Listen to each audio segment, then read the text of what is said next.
So nandito tayo ngayon sa Earth Court at pupuntahan natin ang mga Pinoy market or Pinoy tindahan dito, no? So ayan. Tara, let's. So nandito tayo ngayon sa Earth Court, London at pupuntahan natin ang isa sa mga tindahan dito ng Pinoy, no? Para samahan nyo ako. Tatawid muna tayo. Yun, walang sasakyan. So libreng-libre. Titingnan natin. Tara. Let's go. So, ayun. May super ano na. Ayun, no?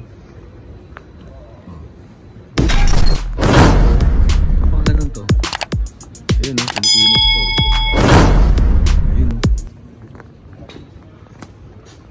Ayan, ang taas eh. Super Pinoy supermarket. Punta tayo. Pasok tayo dito ngayon.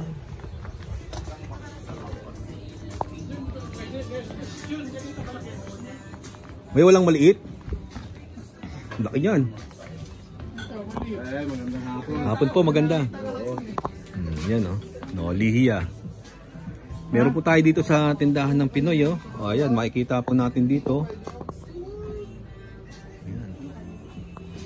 Meron pa doon, oh. Kuya, ano? Yung pangalan nito. Ginger.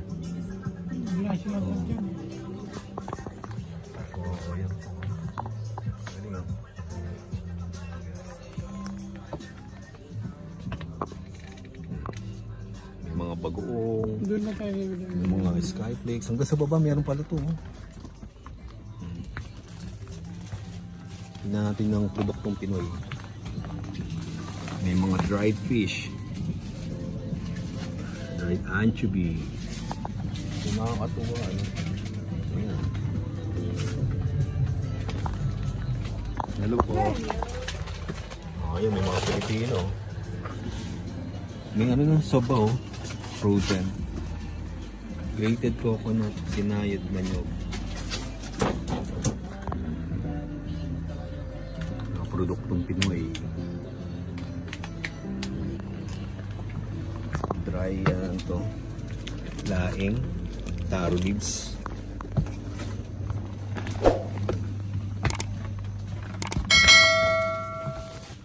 So, labas na tayo. Ano? Ayan. Pagandahan dito. Pinay ang cashier, di ba? Talaga yung pinupunta dito. Oh, ayan talaga yun. Oh. Hindi yung products. Ayan. Tama. Diba? Ano pangalan nga pala ito? Pinoy Supermarket. Yung Pinoy Supermarket. Kami sa Instagram. Oh, yun, Instagram, oh. Ayan, ano natin yan, ipa-plug natin yan. Sige, okay.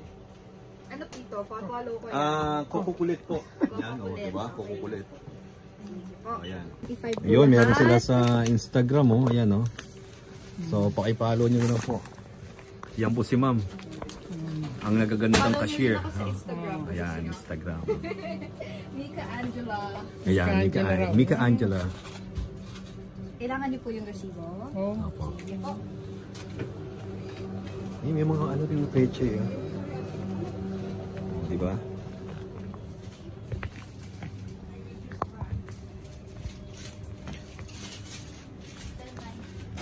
Meron din kayo ditong ano? Siopaw? Meron po, yung gym ko nagsusupply usually, mga freshly made na po yun. Oo, pero ngayon wala. Pero ngayon po, meron lang kami is yung frozen. Frozen.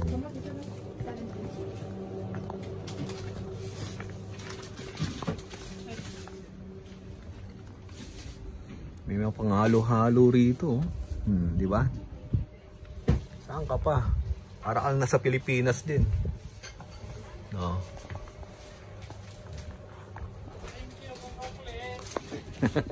Bye-bye!